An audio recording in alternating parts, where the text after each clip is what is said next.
Ever wonder how to perfectly frame your shot without guessing where to point your camera? Let me show you how to turn on and use shot suggestion on your Samsung Galaxy S25 Ultra.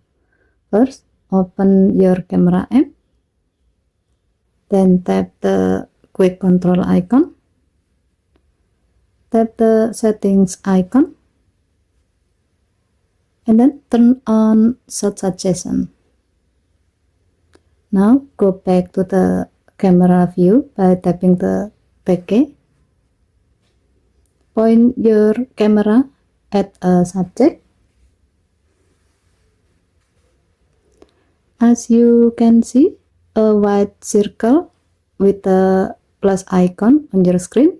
Slowly move your phone until that circle lines up with the second plus symbol that appears. When they align perfectly, the guide turns yellow, and that's your cue. Tap the shutter button to capture a well-composed photo.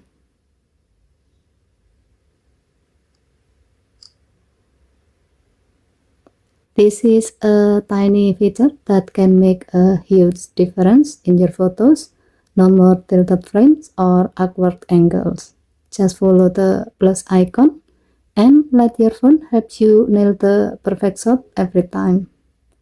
Thank you for watching. Please help to like and subscribe. Have a nice day.